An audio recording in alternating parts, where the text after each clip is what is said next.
Chapter 24. Kelin yawned and stretched. The thick, creamy soup had filled him to the brim, and he surprised himself to learn that he wasn't sick of soup yet. It was sweet, spicy, and above all hot on a freezing wet night. It even stayed warm in his stomach and spread its soothing fingers to the rest of his body. He rubbed his belly, grinning, as he ambled around the camp. He moseyed over to Dare and Thalin. I think I am feeling better." "Good," she answered. "How are you doing, Thalin?" The boy stared at his boots. "Fine." "Where's Lady Eve, Kelin?" she asked. "She's usually never far from the fire." Kelin shook his head. "I didn't see her, but there was a ladle spilled on the ground. I can't say I know her well, but I couldn't imagine her being clumsy enough to drop anything." He shrugged, but frowned. Dare also shrugged and pointed toward the almost deafening river, which had flooded much of the little valley. "Perhaps she left already. They must have launched 2 boats, because I see 2 of them missing." Thalin's head snapped up. "Do you hear that?" Kelin frowned. "No." "I don't hear anything but the water." Dare trailed off. It was nothing but the rapids. Kelin shifted his weight. The cold wind shook his nerves loose, and he trembled. He looked into the breeze and listened. Now he could hear something crashing through the trees, coming toward them. Anthros ran up while drawing his sword. "Something's not right." Caleb was behind him. He shook his head at them. "Perhaps the Kelin found us." "But I thought Jacob said they couldn't," Dare protested.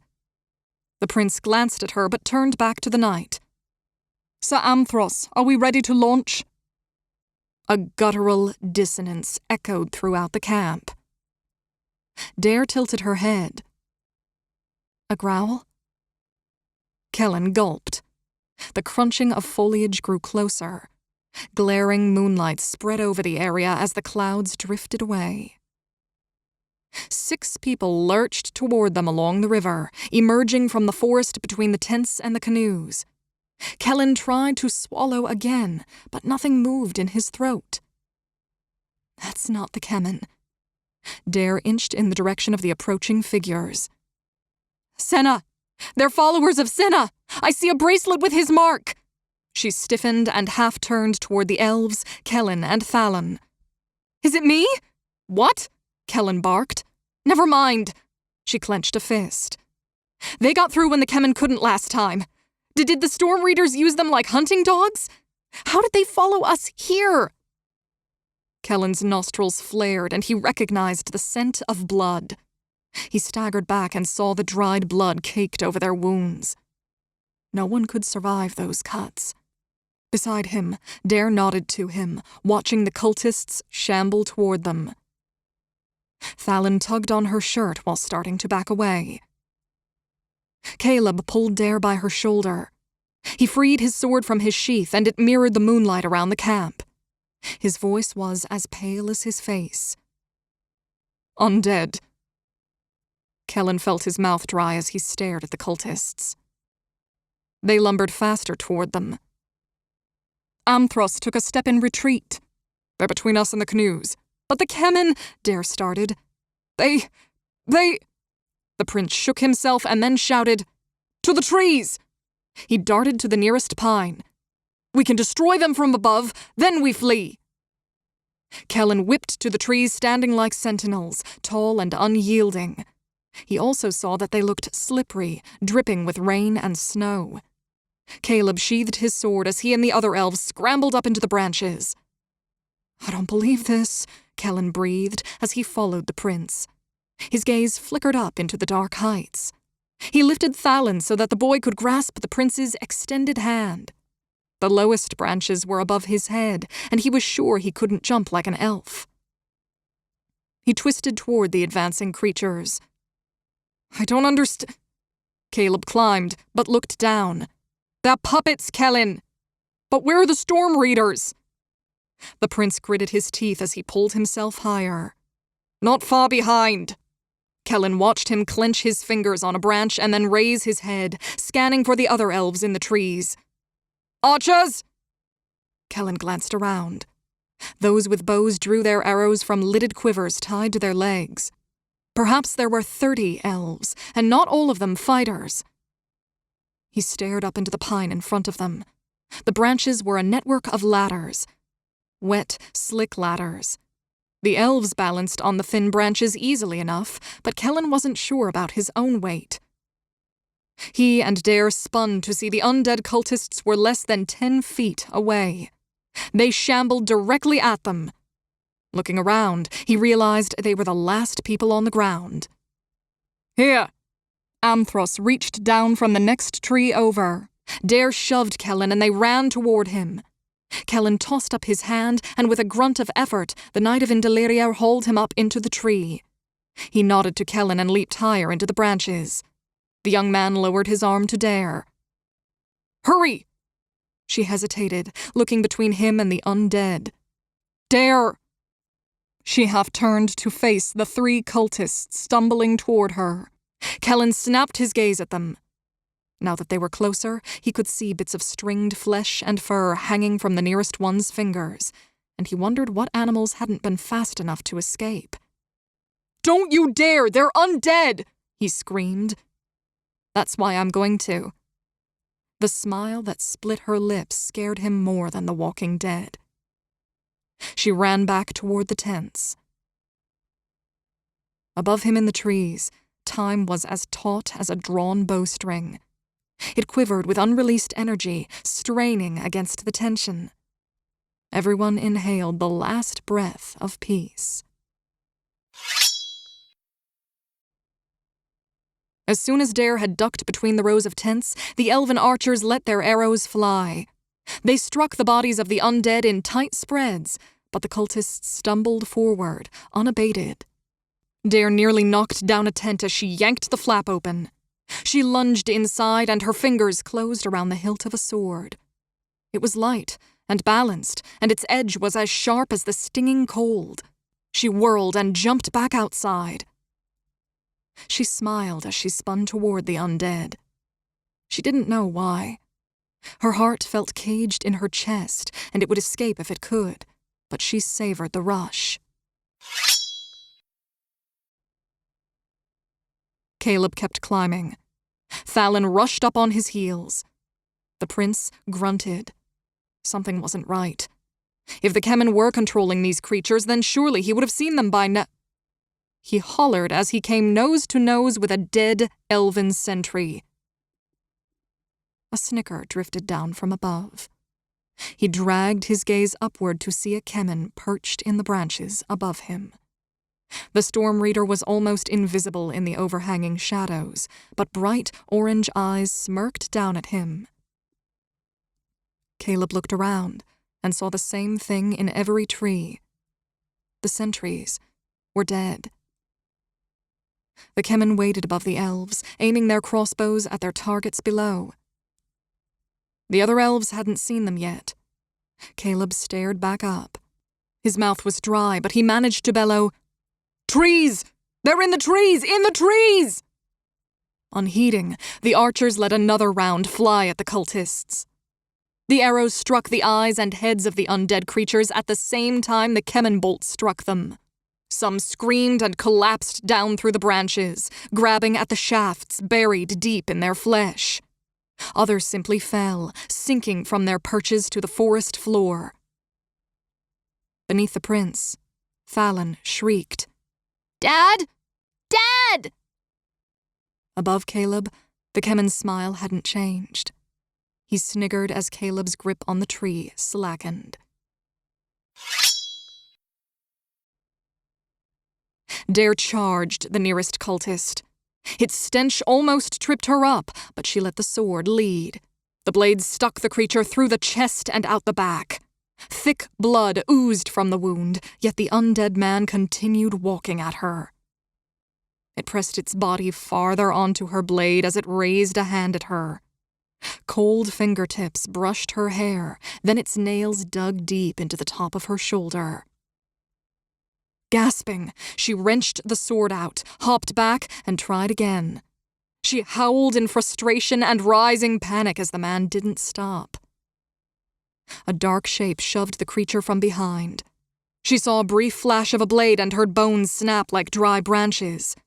Then she watched the head roll away from the corpse, which veered off in a new heading. She inched toward the figure. Thistle? Then she recognized his clothing as he turned. He said, "Take as many limbs as you can. They'll stay active until they rot or the spell is cancelled. But if they can't move..." He spun on his heel and leaped at the next cultist. Dare ran to the next nearest one and thrust her sword through its nose. Its hands rose and grappled at her. She wrenched the sword free and heaved at its neck. The blade got stuck about halfway through. Fingernails raked across her shoulders, but she didn't feel them. She yanked her blade back and tried again with all the strength she could muster. This time, she decapitated it. The head collapsed onto the mud, where it continued to move its jaw and swivel its eyes. The body kept staggering forward, but with no direction, and it stumbled into a tree. She spared a glance around the ambush. Her heart leapt into her throat when she saw so many elves dead on the ground. Then she raised her gaze to the pines, and her mouth dried at the sight. She stiffened as she realized what the cultists were. They were just there to draw in their attention, and that made them easy targets. Behind her, she thought she heard the snorts of an angry horse, but they had sent the horses away. Ahead of her, Thistle attacked the next cultist, driving his knife home in its neck. Within seconds, its head dropped from its shoulders. He glanced back at Dare. "Calva!" He took off, sprinting toward the trees. "What?" she yelled. Jacob appeared from the darkness, looming behind a cultist with his double-bladed axe in one hand. He split the undead creature in two from crown to navel, and he barely even stopped running to do it. "He said Calvar, Dare! Run!" She spun in a circle. "What's a Calvar?" From behind the night, she froze in place as she saw several tall, beige, horse-shaped beasts charge into the moonlight, screaming like banshees. Many more Kemen followed them. Kelin squeezed his eyes shut for a second and thought he had missed everything when he opened them. Bodies of elves that had been alive seconds ago fell from the trees. Nearby shouting pounded against his ears, but he couldn't distinguish an order from a death scream. He tried to balance himself, but found his feet sliding on the slick branches. He slipped and crashed to the ground, landing hard on his back. Above him, he saw Amthros shoot his arm up through the sharp pine needles. The knight drove his sword into the sole of a Kemen's foot and yanked. The Storm Reader buckled and plunged through the limbs. The knight slashed at the falling Kemen, slicing the Storm Reader's neck as he passed on his way down. But he didn't see another Storm Reader weaving through the branches toward him. Kelin could do nothing but gape at the spectacle. Amthros ducked, and the second Kemen's blade smacked hard against the tree above his head. Still crouched on a single branch, the elf pivoted. He parried an attack and another before he could straighten. Kelin wheezed as he realized this Storm Reader was a woman.